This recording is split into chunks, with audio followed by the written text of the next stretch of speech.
Hello guys, welcome to our goal YouTube channel. तो guys, आप सब कैसे हैं? आई होप कि आप सब अच्छे होंगे।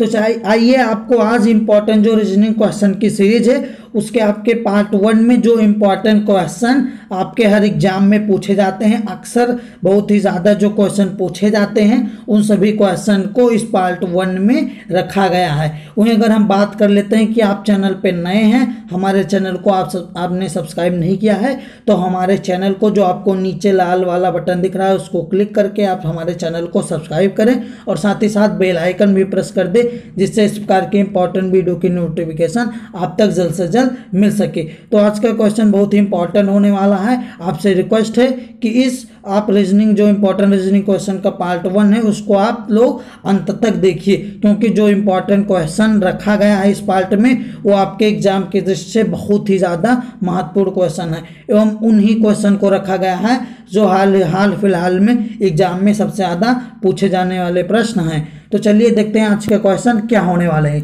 तो सबसे पहले हम फर्स्ट क्वेश्चन की बात कर लेते हैं। तो आपका फर्स्ट क्वेश्चन क्या है? तो फर्स्ट क्वेश्चन है आपका, नीचे एक पासे को दर्शाया गया है, उस पासे को देखकर बताइए कि 5 की विपरीत सतह पर कौन सा अंक होगा। तो सबसे पहले हम देखते हैं इस पासे को हम देखकर बताएंगे। तो सबसे पहले हम इसमें क्या देखेंगे? सबसे पहले देखेंगे, बात करेंगे इस पासे को हम देखेंगे और बात करेंगे कि ये पासा कौन सा है। तो सबसे पहले पासा जो है आपका, ये आपका मानक पासा है। जो आपका ये पासा है आपका मानक पासा है। अब बात कर लेते हैं पासे कितने प्रकार के। तो पासे आपके दो होते हैं, एक सामान्य पासा, एक मानक पासा। अब मानक पासा क्या होता है?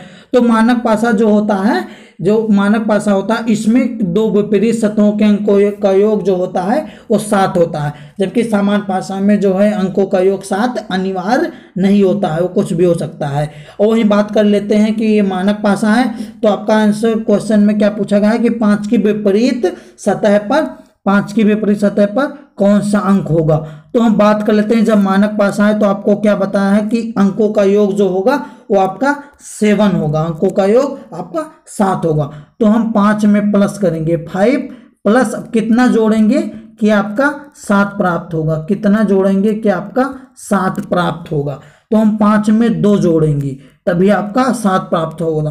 तो इस प्रकार आपका जो आंसर हो जाएगा वो आपका 2 हो जाएगा, आपका ऑप्शन नंबर बी। फिर से देख लीजिए, ये आपका मानक पासा है, इसमें अंकों का योग जो होता है वो 7 होता है। इसमें अंकों का योग जो होता है विपरीत सतहों के अंकों का योग वो आपका 7 होता है। आपको ध्यान में रखना रहेगा कि जो विपरीत सतह होते हैं उन्हीं का योग केवल 7 होता है। तो अब 5 दिया गया है तो 5 में हम 2 जोड़ेंगे तभी तो आपका 7 प्राप्त होगा। इस प्रकार आपका आंसर जो हो जाएगा आपका 2, आपका ऑप्शन नंबर बी सही हो जाएगा।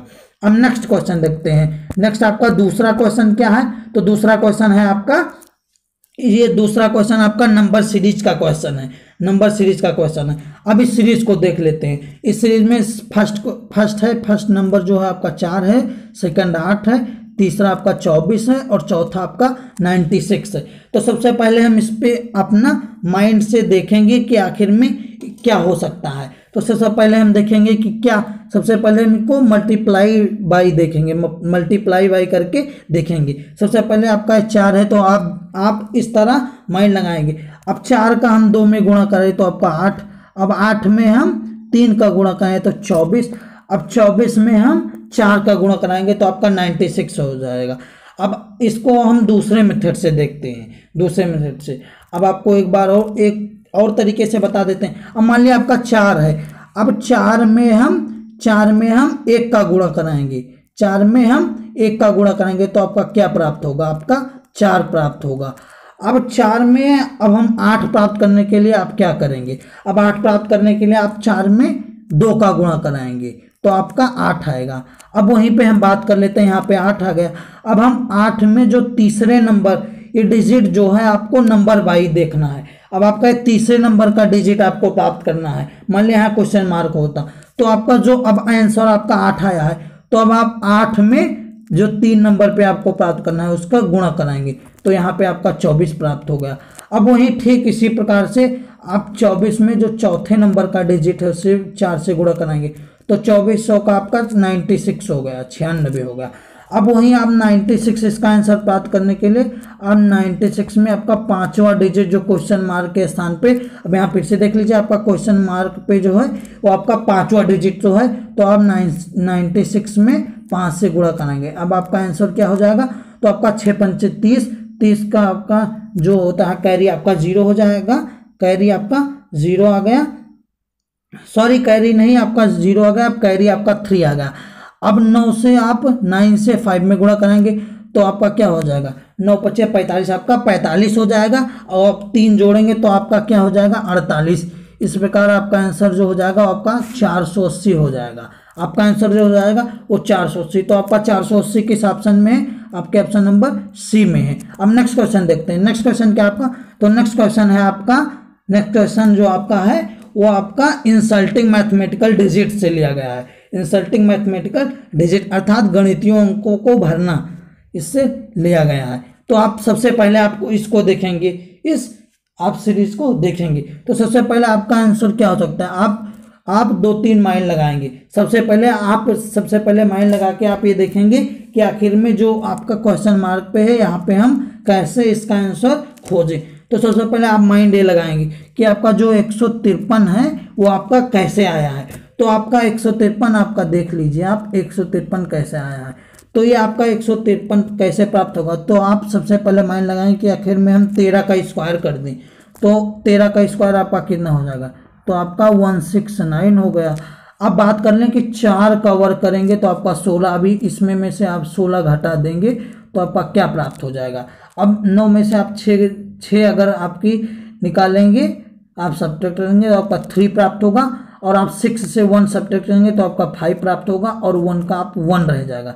इस प्रकार आपका आंसर जो है वो आपका 153 प्राप्त होगा। अब वहीं आप दूसरे कॉलम में चलेंगे। अब दूसरे कॉलम में आप देखेंगे कि 120 आपका कैसे प्राप्त हुआ।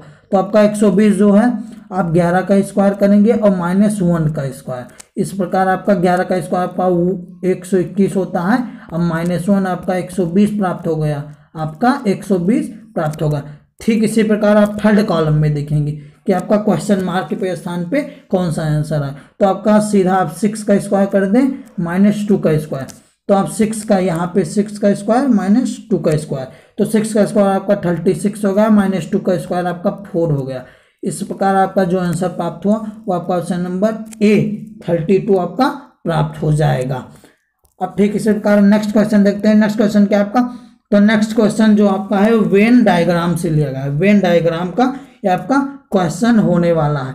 तो आप फोर्थ क्वेश्चन आपको देखते हैं। फोर्थ क्वेश्चन क्या आपका, तो आपका है कौन सी आकृति धर्म मस्जिद मंदिर के बीच संबंध को सर्वाधिक दर्शाती है। तो अब हम इस क्वेश्चन से रिलेटेड देखेंगे, ऑप्शन देखेंगे। तो सबसे पहले आप सबसे पहले ये जान लें कि धर्म जो होता है, धर्म जो होता है, धर्म आपका हिंदू मुस्लिम सिख होता है। हिंदू मुस्लिम सिख ईसाई ये आपके धर्म है, कास्ट। और वहीं बात कर लें जो मस्जिद और मंदिर है, मस्जिद और मंदिर वो धर्म की जो है, जहाँ जैसे मान लिया हिंदू लोग टेम्पल जाते हैं, ठीक इसी प्रकार मुस्लिम लोग मस्जिद जाते हैं, ठीक इसी प्रकार आपके सिख लोग गुरुद्वारा जाते हैं, क्रिश्चियन आपके सिख लोग आपके गुरुद्वारा जाते हैं। ठीक इसी प्रकार आप देखेंगे कि कौन सा कॉलम दर्शाता है। आपका option number A B C D को देखेंगे तो आपका ऑप्शन नंबर सी सही हो जाएगा। अब क्यों सही हो जाएगा, तो आपकी जो ये आउटलाइन है, ये आपकी आउटलाइन जो है आपकी ये कास्ट धर्म को दर्शाती है, आपके धर्म को दर्शाती है। वहीं अगर हम बात कर लेते हैं जो बीच के ये आपके 2 कॉलम हैं, 2 आपके गोले हैं, ये आप किसको दर्शाते हैं, एक आपके मस्जिद को, एक मंदिर को। और वहीं बात कर लेते हैं कि अगर क्वेश्चन में आपका धर्म के जगह पे आप मंदिर मस्जिद और गुरुद्वारा भी होता तो आपने यहाँ इस पे और एक और कॉलम बना देती और वही आपका आंसर हो जाता। अब ठीक है, इसी प्रकार नेक्स्ट क्वेश्चन देखते हैं। और आपका डाउट क्लियर करने के लिए क्वेश्चन और देख लेते हैं। आपका ये क्वेश्चन क्या होने वाला है, तो आपका ये क्वेश्चन है निम्नलिखित में से कौन सी आकृति, निम्नलिखित में से आप फिर से देख लीजिए, निम्नलिखित में से कौन सी आकृति मच्छर, चींटी और कीट के बीच संबंध को सर्वोत्तम तरीके से निरूपित करती है। तो सबसे आप बात कर लें कि मच्छर और चींटी जो है ये दोनों आपके इंसेक्ट कीट हैं, दोनों आपके कीट हैं। तो ठीक आपके ऊपर वाला जो उपरोक्त आपके क्वेश्चन बताया गया था, ठीक उसी प्रकार आपका आंसर सी सही हो जाएगा। क्योंकि आपका आउटलाइन जो है आपके इंसेक्ट कीट को दर्शाती है। और वही बात कर लें कि आपका जो ये दो गोले हैं ये आपके एक मच्छर को और जबकि एक चींटी को दर्शाते हैं, एक आपके चींटी को और एक मॉस्किटो को दर्शाते हैं। अब नेक्स्ट क्वेश्चन देखते हैं। नेक्स्ट क्वेश्चन क्या आपका, तो नेक्स्ट क्वेश्चन है आपका, नेक्स्ट क्वेश्चन जो है वो आपके प्रश्न आकृति जो है आकृति से लिया गया है, आकृति निर्माण से लिया गया है। अब देखते हैं इस क्वेश्चन में क्या दिया गया है। तो सबसे पहले हम बात करेंगे, आपको इस क्वेश्चन को देखना है और इस क्वेश्चन से जो आपके टुकड़े दिए गए हैं, जो आपके 4 टुकड़े दिए गए हैं उन्हीं को जोड़कर देखना है कि इसमें से कौन सी आकृति बनेगी। तो सबसे पहले ऑप्शन डी की बात कर लेते हैं। ऑप्शन डी, तो जो ये वाला कॉलम है ये आपके कोई भी टुकड़े से नहीं लिया गया है, तो इसलिए आपका ऑप्शन नंबर डी होगा ही नहीं। अब सी देखेंगे तो सी में बीच में जो आपका स्क्वायर है ये इस किसी टुकड़े में दिया ही नहीं गया, इसलिए आपका सी भी नहीं होगा। अब हम देखेंगे बी वाला कि आपका बी कैसे होगा। तो आपका जो ट्रिंगल है आपका ट्रिंगल यहाँ पे दिया गया है। अब बात कर लेंगे ये आपका जो शेप है ये आपका शेप यहाँ से लेगा, तो इसलिए आपका ऑप्शन नंबर वी जो है वो आपका करेक्ट हो जाएगा। आपका ऑप्शन नंबर वी करेक्ट हो जाएगा। वही अगर ए की बात कर ले तो ए का जो ये शेप है, ये वाला शेप है आपका, वो आपका ये ओवरलैप कर रहा है, ये आपका ओवरलैप मान लिया। अगर इस शेप को हम यहाँ पे जोड़ेंगे तो आपका ओवरलैप हो जाएगा और ये आपका नहीं होगा, इसलिए आपका ऑप्शन नंबर वी ही करेक्ट हो जाएगा। अब नेक्स्ट क्वेश्चन देखते हैं। नेक्स्ट क्वेश्चन क्या आपका, तो नेक्स्ट है आपका आकृति से, ये भी क्वेश्चन है। तो आपका है इसको आपको इस टुकड़े को इसमें में से देखना है और बताना है कि कौन सी आकृति जो है मैच करेगी। तो सबसे पहले हम डी को बात कर लेते हैं, आपका डी ऑप्शन से लेकर। तो आपका जो ये यहाँ पे एच टाइप का शेप बना है ये आपके किसी आकृति में नहीं दिया गया। अब सी देख लेते हैं। तो सी का जो ये आउटलाइन है ये आपका ये वाला जो है लाइनिंग, तो ये आपका कहीं मैच नहीं कर रहा है, क्योंकि अगर हम यहाँ से फिर से आप देख लीजिए, क्योंकि इस टुकड़े को हम यहाँ पे जोड़ेंगे तो ये इसमें मैच ही नहीं होगा। अब बी को देख लेते हैं। अब बी में कैसा है, तो बी में आपका इस टुकड़े को उठा के आप यहाँ पे जोड़ देंगे और इस टुकड़े को आप उठा के यहाँ पे जोड़ देंगे तो आपका मैच हो जाएगा। इस टुकड़े को उठा के आप यहाँ पे जोड़ेंगे तो आपका मैच हो जाएगा, इसलिए आपके जो इस टुकड़े से आपका ऑप्शन नंबर वी की आकृति है वो आपकी सही हो जाएगी। इससे आपके बी की आकृति आप बना सकते हैं। अब नेक्स्ट क्वेश्चन देखते हैं। नेक्स्ट क्वेश्चन क्या आपका, तो नेक्स्ट क्वेश्चन जो है आपका वो आकृति पूर्ति से है। आपकी आकृति पूर्ति से रीजनिंग में बहुत ही ज़्यादा पूछा जाता है आकृति पूर्ति से। तो सबसे पहले हम ऑप्शन ए को लेकर बात कर लेते हैं। ट्रिक से आप सॉल्व करेंगे आपकी, क्योंकि आपके एग्जाम में बहुत ही कम समय रहता है, इसलिए आप ट्रिक से सॉल्व करना इसको सीखें। आप ऑप्शन ए से, सबसे पहले आप ऑप्शन ए से लेंगे। अब ऑप्शन ए से कैसे लेंगे, तो सबसे पहले हम मान लिया इसको, इस पार्ट को हम देखेंगे।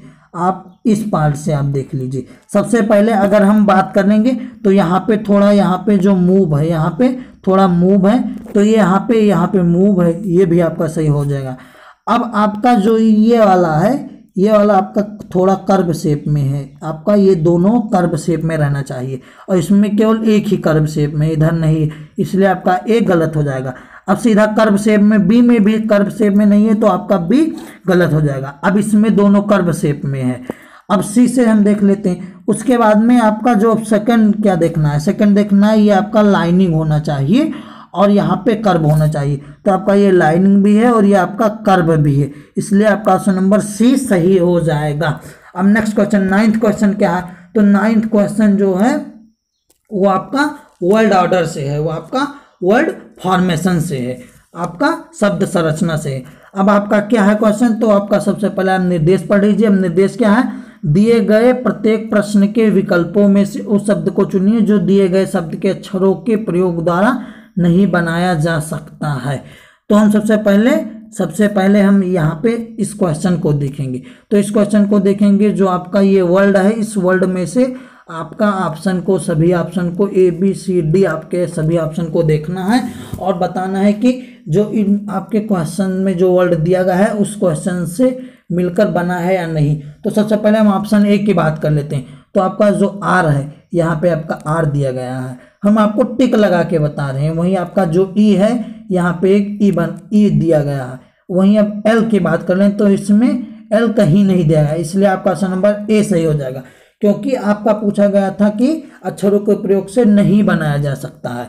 अब इसी प्रकार आपको सेकंड ऑप्शन आपका ए भले ही सही होगा, लेकिन आपको अब सेकंड ऑप्शन से बता सकते हैं, सेकंड ऑप्शन से बता देते हैं। अब मान लिया आपका क्रेशन लिखा है, आपका ऑप्शन नंबर डी से हम देख लेते हैं। तो सी है तो आपका यहाँ पे सी, फिर से आप देख लीजिए। ऑप्शन डी को हम देखते हैं तो यहाँ पे सी है सबसे पहले पहला वर्ड, तो सी हो गया। आर है यहाँ पे तो ये आपका आर वर्ड हो गया। और आपका ई है तो आपका यहाँ पे ई भी हो गया। और आपका ए है तो यहाँ पे आप ए भी हो गया आपका। अब टी है आपका तो यहाँ पे टी हो गया। आई है तो आई हो गया। ओ है ओ हो गया। एन है एन हो गया। इस प्रकार आपका जो अगर मान लिया क्वेश्चन में पूछा हो जाता कि अक्षरों के प्रयोग द्वारा बनाया जा सकता है तो आपका क्रेशन से हो जाएगा।